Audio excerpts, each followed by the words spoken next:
Me llamo Natalie Price. Tengo 38 años.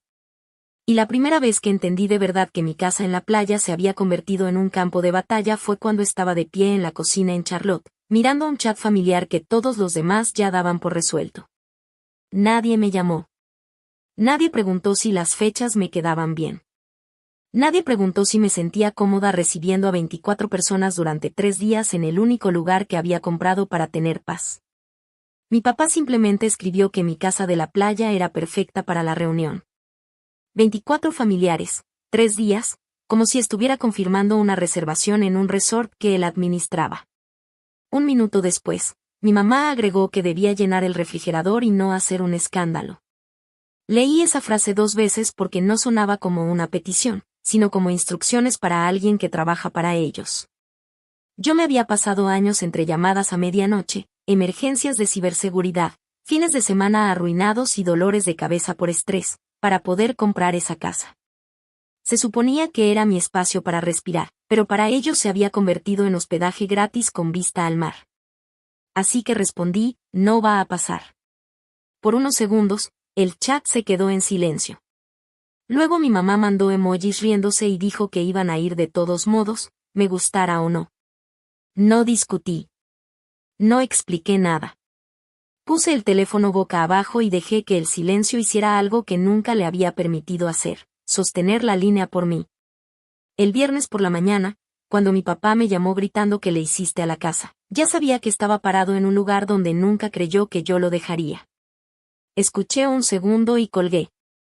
Antes de contarte qué pasó después de esa llamada, dime desde dónde me estás escuchando y cómo está el clima ahí. Solo quiero saber hasta dónde puede viajar esta historia esta noche. Soy directora de respuesta a incidentes de ciberseguridad en Charlotte, Carolina del Norte, lo cual suena elegante cuando lo escuchan en cenas familiares, pero la realidad es mucho menos cómoda. Mi trabajo empieza cuando algo ya salió mal. Un sistema bancario se congela a las 2 de la mañana. Una empresa detecta tráfico sospechoso dentro de su red. Un ejecutivo abre el enlace equivocado. Y de pronto, mi equipo está corriendo para evitar que información privada se derrame en Internet mientras abogados, gerentes y aseguradoras exigen respuestas antes de que el daño siquiera esté claro. He pasado noches con 3 monitores brillando frente a mí, café frío junto al teclado y el teléfono vibrando hasta el amanecer. Me perdí cumpleaños, cancelé cenas, salí antes de vacaciones que ya estaban pagadas y aprendí a dormir con el sueño ligero, porque en mi trabajo las emergencias no respetan si estás agotada o no. Durante años me repetí que todo valía la pena, porque estaba construyendo algo mío. Por eso compré la casa en la playa en Hilton Head Island. No era un trofeo ni algo para presumir. Era una casa tranquila en una comunidad privada, con pisos claros, una terraza amplia atrás y suficiente distancia de mi vida diaria como para respirar en serio cada vez que entraba. La compré después del año más duro de mi carrera, cuando entendí que si no me creaba un lugar de paz, mi vida iba a convertirse solo en una cadena de crisis que yo tenía que resolver para otros. Mi esposo, Noah Mercer, lo entendió desde el principio. Noah es profesor de historia en una preparatoria pública y tiene una calma que no necesita demostrar nada. Él sabía que esa casa no era para impresionar a nadie. Era para recuperarnos. Para tomar café sin estar viendo alertas, despertar con el sonido del mar en lugar de llamadas de emergencia, y recordar que yo era una persona antes de ser la solución de todos los problemas de los demás. Mi papá, Leonard Price, vio algo completamente distinto. Leonard fue gerente de ventas en una agencia de autos casi toda su vida, y la jubilación solo lo dejó con más tiempo para actuar como si ser el más ruidoso del lugar lo volviera el líder. Le encantaba decidir dónde se sentaba la gente, decirle a los más jóvenes qué hacer con su dinero y cómo debían comportarse todos. En la iglesia se mostraba humilde. En la casa, la obediencia era algo que él daba por hecho como si fuera respeto que se le debía. Mi mamá, Sharon, era más callada, pero su forma de presionar era más pesada porque venía disfrazada de preocupación. Si yo estaba cansada, ella decía que todos estaban cansados. Si hacía planes con Noah, se quedaba en silencio lo suficiente para que la culpa creciera, y luego soltaba que suponía que mi nueva familia era primero. Y así fue como crecí, con ese lenguaje. La familia va primero. Ayuda a tu hermano. Apoya a tu hermana. No hagas quedar mal a tu papá. Sé agradecida. Sé útil. Estate disponible. Y por mucho tiempo lo fui. Pagué reparaciones del techo de la casa de mis papás después de una tormenta. Ayudé a mi hermano Brent cuando su food truck de carne asada necesitaba arreglos de motor. Le compré equipo de cámara a mi hermana Kelsey cuando quiso convertir su página de estilo de vida en una marca de verdad. Cubría hoteles, emergencias, útiles escolares y una cantidad de problemas de última hora que ya ni siquiera puedo contar. Al principio me lo agradecían, después simplemente lo empezaron a dar por hecho. Entonces, decir que no empezó a sonarles como traición. En una familia sin límites claros, el éxito no siempre genera orgullo. A veces genera sentido de derecho. Celebra lo que construiste solo mientras puedan seguir usándolo como si fuera suyo. Cuando invité a mis papás a conocer la casa de la playa por primera vez, pensé que mi papá iba a sentirse orgulloso. En lugar de eso, se quedó parado en la terraza viendo el mar y dijo, «Este es el tipo de lugar que une a la familia». Yo sonreí porque me pareció una frase bonita, casi emocional. No entendí en ese momento que, en su cabeza, acababa de convertir mi refugio en un recurso familiar. La primera vez que mi papá habló de la casa como si fuera de todos, pensé que estaba bromeando. Estábamos en la cocina de mis papás en Charlotte y él, en altavoz, le decía a un primo que por fin teníamos casa en la playa para el verano. Yo lo corregí con calma, «Mi casa de la playa, papá». Él movió la mano como si esa diferencia no importara. «Tú sabes a qué me refiero». Y sí, yo sí sabía. Solo que no quería aceptarlo todavía. Después de eso, las peticiones empezaron a llegar poco a poco, disfrazadas de cosas pequeñas, de esas que te hacen sentir exageradas y te quejas. Brent me escribió un jueves diciendo que quizás se llevaba a los niños el fin de semana, si no estaba usando la casa. No pidió permiso. Solo preguntó si todavía había gas en la parrilla. Kelsey mandó mensaje hablando de un fin de semana de chicas y hasta subió una cuenta regresiva en redes antes de que yo respondiera. Mi mamá llamó diciendo que mi papá estaba estresado y que unos días junto al mar le harían bien, como si mi casa fuera una medicina que yo me estaba negando a compartir. Cada vez que yo ponía un límite, actuaban confundidos, como si yo estuviera rompiendo una regla que todos los demás ya entendían. Intenté ser razonable. Hice un calendario. Les expliqué que la comunidad privada tenía reglas de estacionamiento y de visitas. Les dije a Noah y a mí nos funcionaba mejor avisar con tiempo. Pedí cosas simples, no compartir la dirección, no invitar gente extra, no tratar el lugar como hotel abierto. Y claro, aceptaban rápido, porque nunca tuvieron intención de respetarlo. Después hacían lo que querían y esperaban que yo recogiera el desastre. Un fin de semana Brent llevó a los niños. Dejaron huellas pegajosas en las puertas corredizas, jugo de paleta derretido en la terraza y una bisagra del gabinete rota que nunca mencionó. Cuando le pregunté, solo dijo, «Son niños», como si eso explicara todo. Y remató con que no fuera tan intensa. Kelsey fue otra historia. Se llevó a 2 amigas a grabar contenido costero.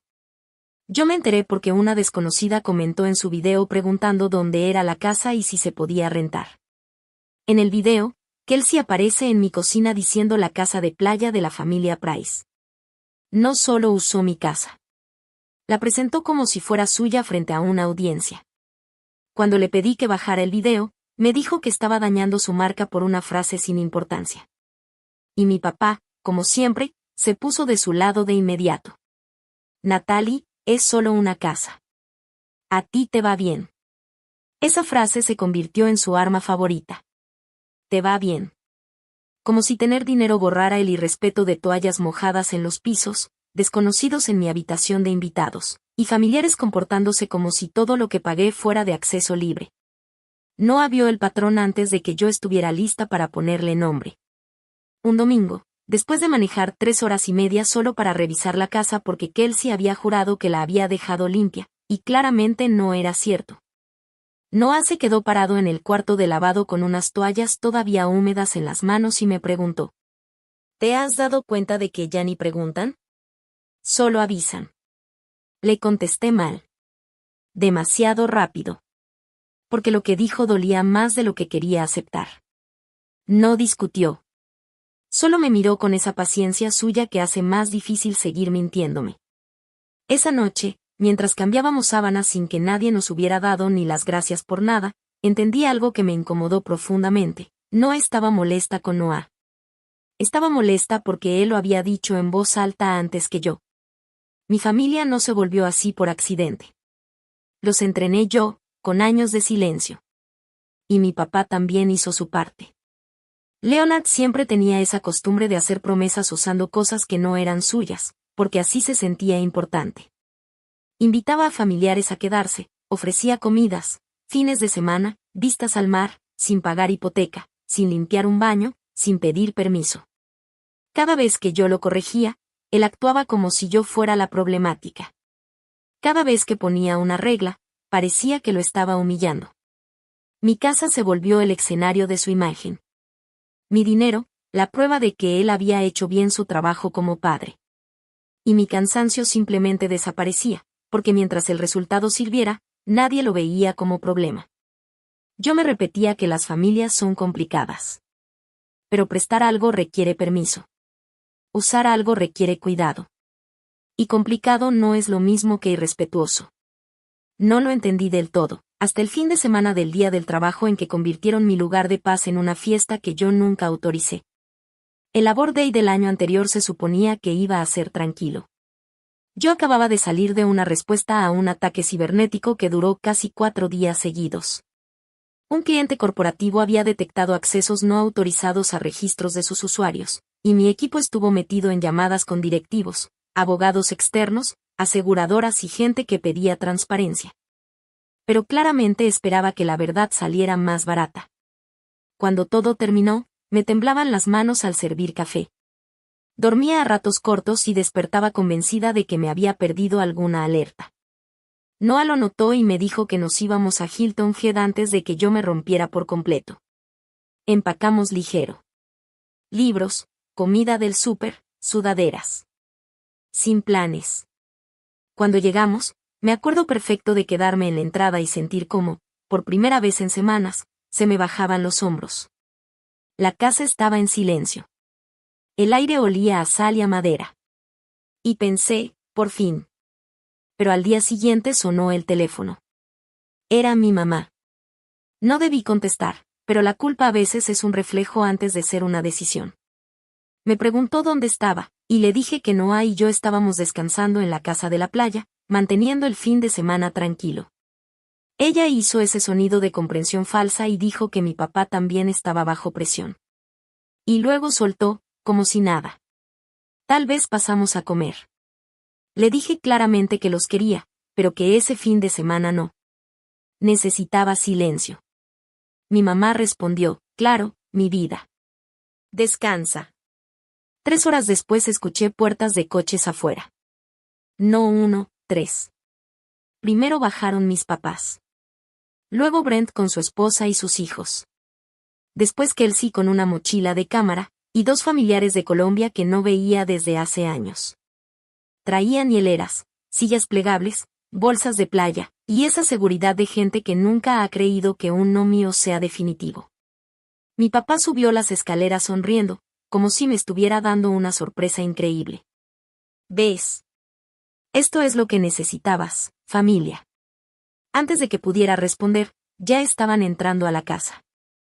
Se abrió la puerta trasera, los niños corrieron a la terraza, alguien preguntó por toallas extra. Kelsey ya estaba grabando una historia diciendo que era un fin de semana espontáneo en la playa. Brent preguntó si podía usar la conexión exterior para una bocina. Yo volteé a ver a Noah. Él me miró en silencio, preguntándome si quería que interviniera. Debí decir que sí. Pero no lo hice. Solo intenté manejarlo. Sonreí demasiado tenso. Repartí bolsas de basura. Pedí que bajaran el volumen. Les recordé las reglas de estacionamiento de la comunidad. Mi papá se rió. Relájate, Natalie. Nadie viene a la playa a susurrar. Para la tarde, la casa ya no se sentía mía. Había arena en el pasillo, crema bronceadora en el lavabo, jugo derramado cerca del sillón. Un vecino mandó mensaje preguntando si todo estaba bien. Kelsey invitó a otra amiga de Savannah porque la luz del atardecer estaba perfecta para fotos. Brent metió la camioneta de más y rompió una lámpara del jardín. A nadie le importó. Ellos estaban disfrutando, a costa mía. Y eso era lo peor, que si yo decía algo, yo iba a hacerle exagerada. Después de la cena, mi papá se sentó en la terraza como si fuera suya. Empezó a contar historias viejas de cuando yo estaba en la universidad, de esas que a los papás les parecen divertidas porque no son ellos los humillados. Bromeó diciendo que la ciberseguridad era básicamente decirle a la gente que no habrá correos raros. Se rieron. No. Yo, en voz baja, le pedí que parara. Su sonrisa cambió. Se endureció. Y entonces lo dijo, lo suficientemente fuerte para que todos lo escucharan. Pues si no quieres a la familia cerca, no deberías tener una casa tan grande como para hacer que todos los demás se sientan menos. El silencio cayó en la terraza de esa forma cobarde, la de cuando todos escuchan algo cruel, pero nadie quiere ser el primero en enfrentarlo. Mi mamá bajó la mirada. Brent fingió revisar la parrilla. Kelsey se pegó más al celular. Esa frase lo dejó todo claro. Mi papá no veía mi casa como algo que yo gané. La veía como una provocación. Mi éxito le incomodaba tanto que intentaba convertirlo en un recurso familiar. Al día siguiente, cuando todos se fueron, Noah y yo limpiamos durante horas. Encontramos una marca de quemadura en la mesa del exterior, la baranda de la terraza agrietada, salsa roja pegada debajo de un gabinete y una advertencia formal de la JOA por ruido y estacionamiento. Pagué las reparaciones y fui a disculparme con un vecino, pero el daño más fuerte no fue físico. Fue la sensación de caminar por mi propia casa como si ya no me perteneciera, como si las paredes hubieran sido tocadas por gente que estaba convencida de que yo no tenía derecho a cerrar la puerta. En el camino de regreso a Charlotte, Noah me preguntó cuántas veces más estaba dispuesta a llamar familia a algo que en realidad era falta de respeto. Me quedé viendo la ventana sin responder.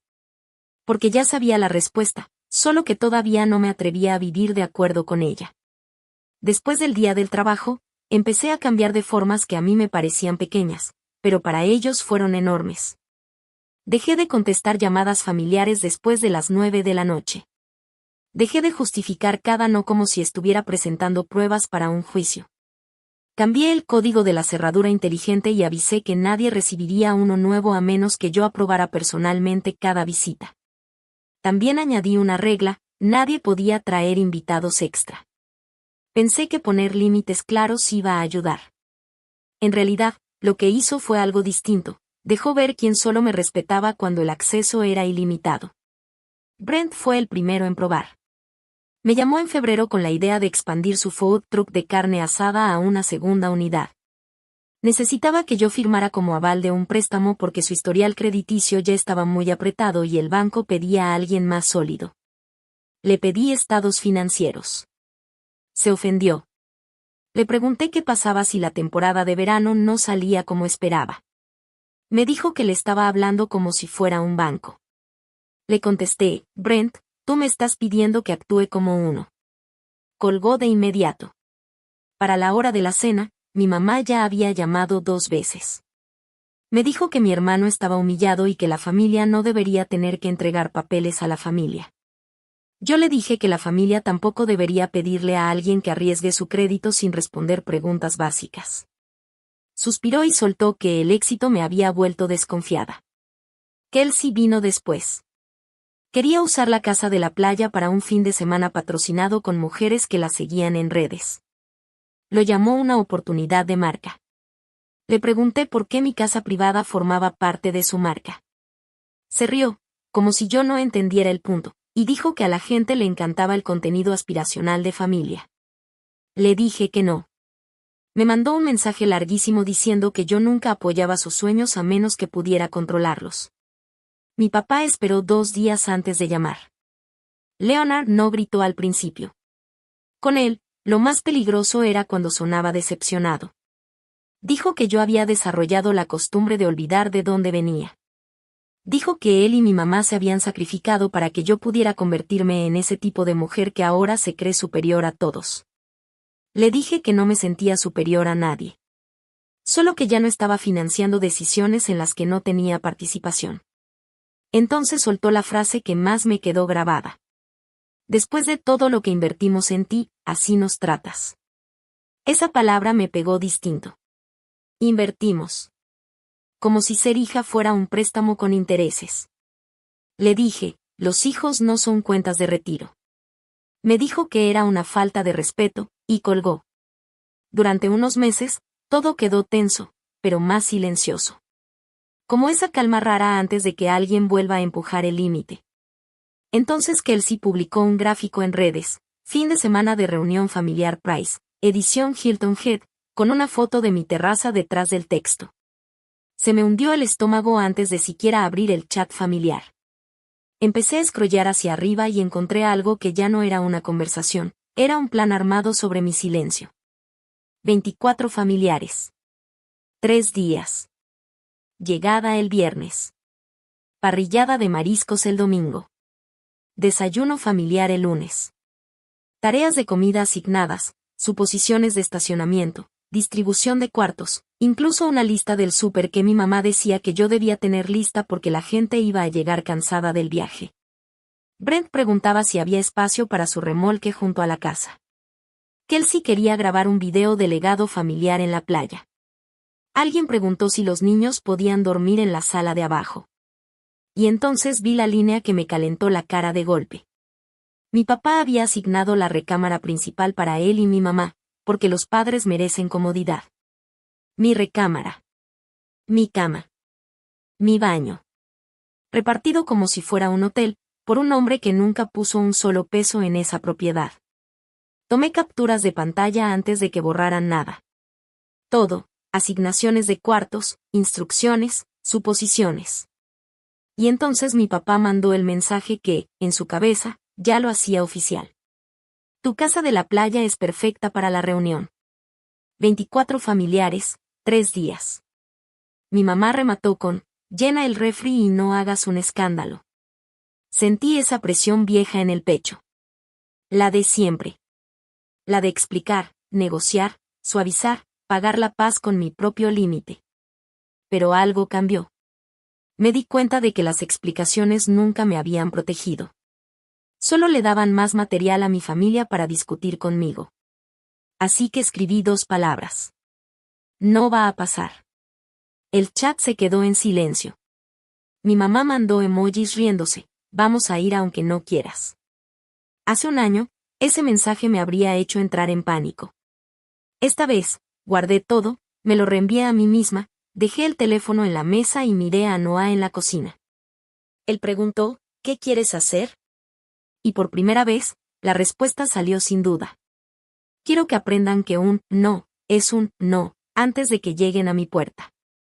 El viernes por la mañana me desperté antes del amanecer, sin alarma. Mi cuerpo estaba raro, tranquilo. Como si la parte de mí que llevaba años temiendo a mi papá ya estuviera cansada de temblar. Hice café, abrí la laptop y empecé a cerrar todas las puertas que mi familia había confundido con invitaciones. Primero llamé a la administración de la comunidad privada en Hilton Head y expliqué que ese fin de semana no había ningún evento autorizado en mi propiedad.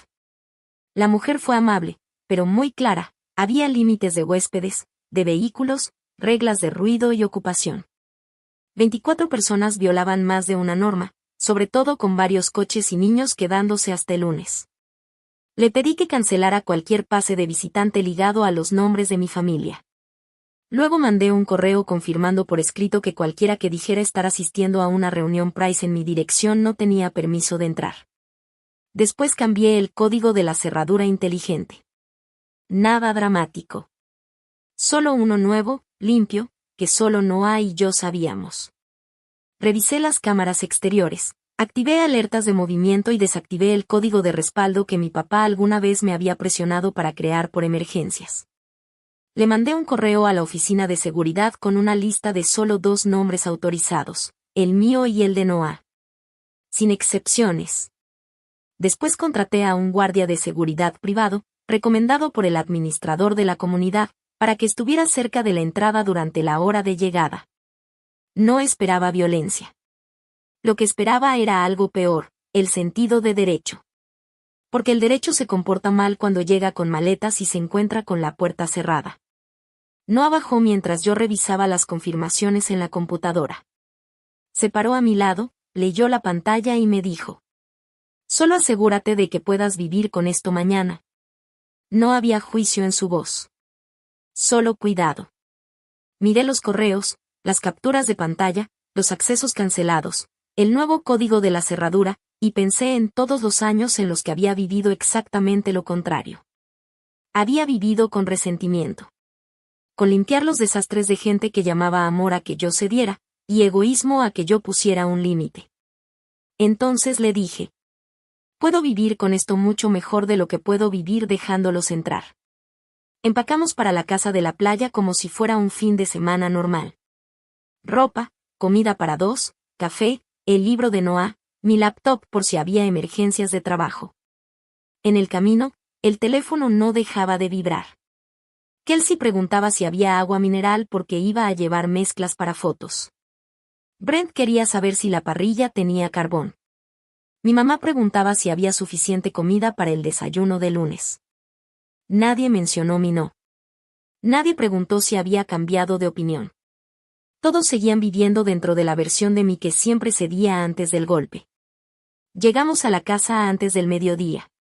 Caminé despacio por cada espacio, porque quería sentirlo de verdad: la puerta principal, la cocina, mi recámara, la terraza, mi nombre en la escritura, mi dinero en las reparaciones. Mis años de trabajo en cada rincón silencioso de ese lugar. Noah acomodó las cosas del súper mientras yo miraba la app de seguridad. A la 1:15, Kelsey mandó mensaje: el tráfico estaba horrible, pero ya casi llegaban. No respondí. Minutos después, Brent escribió: dile a papá dónde están los pases de estacionamiento extra. No respondí.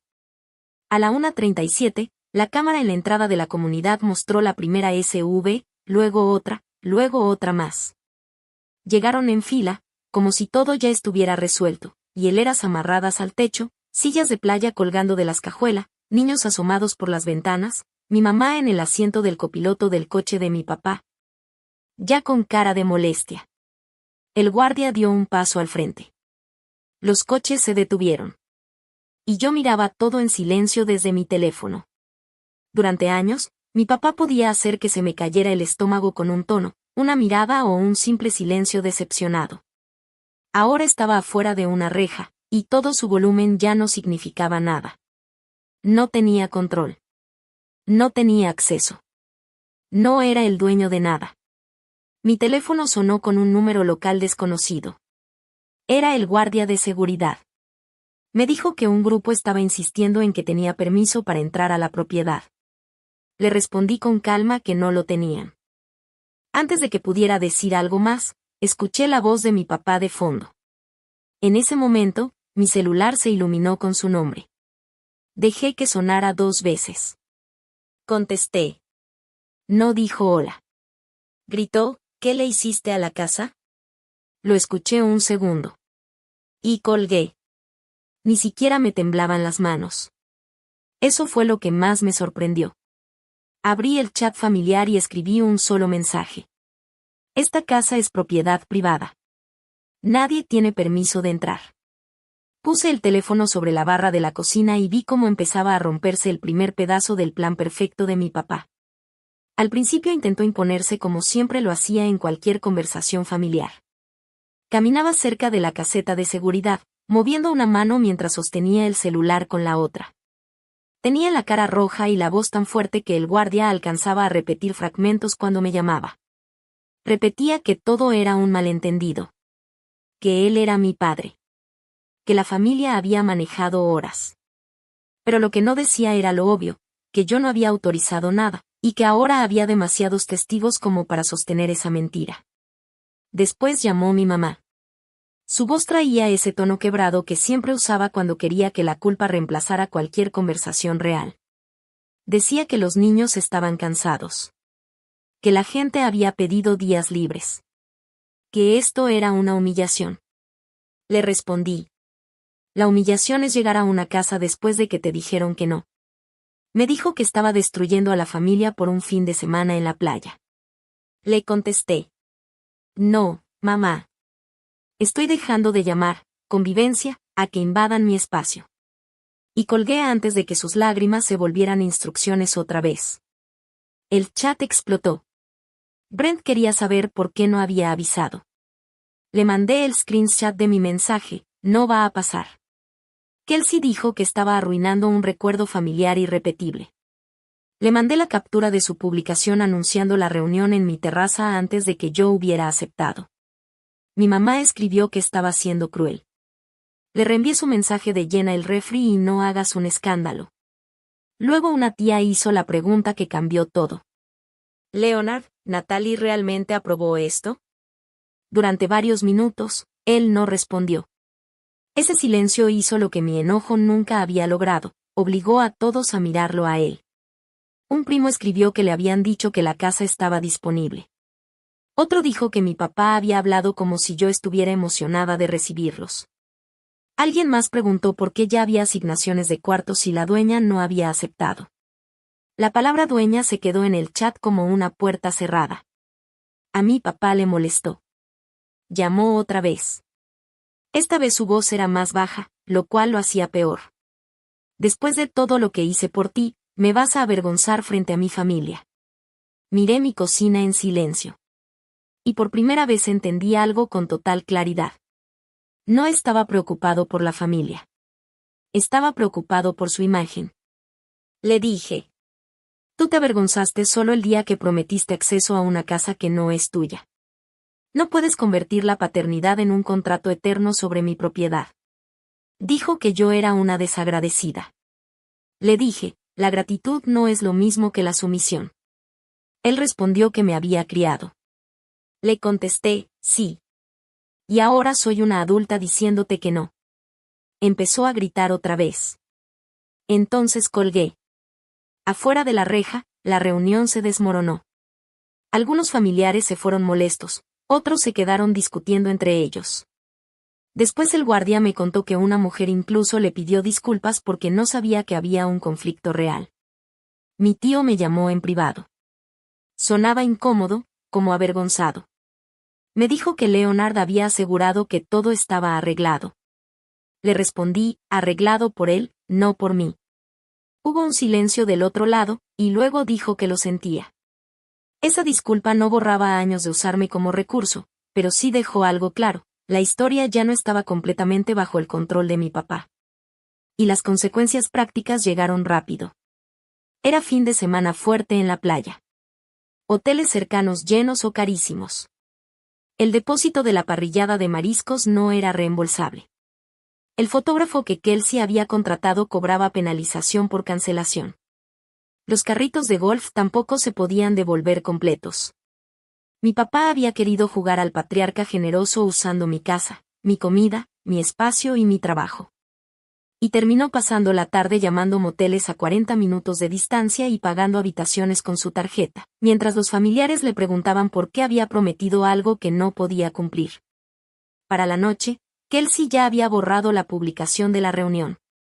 Brent estaba furioso porque sus hijos estaban agotados y su esposa le reclamaba por confiar en mi papá sin verificar conmigo. Mi mamá mandó un último mensaje diciendo que esperaba que yo estuviera feliz.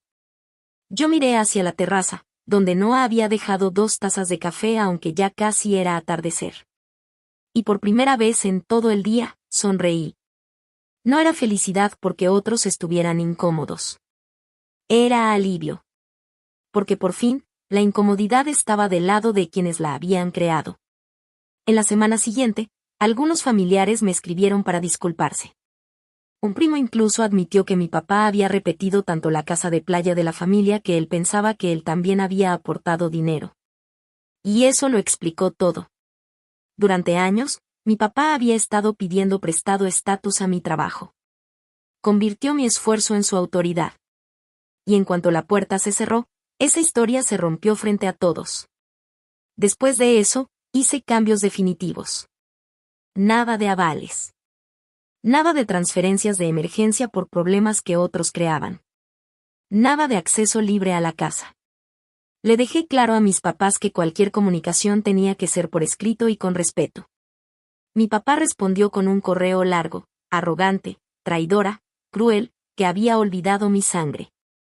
Lo leí una sola vez. Lo guardé en una carpeta. Y no respondí. Porque no todas las acusaciones merecen tu energía. A veces, el silencio no es debilidad. A veces, simplemente demuestra que el anzuelo ya no funciona. El sábado siguiente, Noah y yo estábamos sentados en la terraza desayunando, escuchando las olas. Sin hieleras, sin autos extra, sin gente asignándose mi recámara como si fuera hotel. La casa se sentía distinta, pero en realidad lo que había cambiado era yo. Por fin entendí algo que me tomó 38 años aprender. Una casa no es solo el lugar que pagas. Es el lugar donde tú no tienes que ser respetado. Y si alguien solo ama la puerta abierta, no te ama a ti, ama el acceso. Punto. Poner límites con la familia no es traición.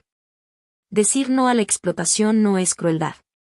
Proteger tu matrimonio, tu salud, tu tiempo y la vida que te estás construyendo no es egoísmo, es responsabilidad. La familia de verdad no convierte el amor en deuda. No trata la bondad como reservación permanente. La familia real pregunta, escucha y respeta la respuesta, incluso cuando no les gusta. Mi papá quería una reunión de 3 días en mi casa de la playa porque estaba convencido de que yo preferiría aguantar en silencio antes que hacerlo quedar mal frente a todos. Pero lo que obtuvo fue la primera consecuencia real que no pudo controlar con palabras. Y lo que yo obtuve, fue algo que debía haber defendido desde hace años, paz con la puerta cerrada. Este video forma parte de historias creadas con fines de entretenimiento y reflexión. No representa hechos reales, sino narrativas diseñadas para explorar dinámicas humanas y emocionales. Cada historia busca invitar a pensar sobre los límites, el respeto y las relaciones familiares desde una perspectiva simbólica. Ojalá te deje una idea clara, la justicia no siempre llega como uno espera, a veces llega en forma de éxito, de silencio, de sanación y de seguir adelante sin mirar atrás.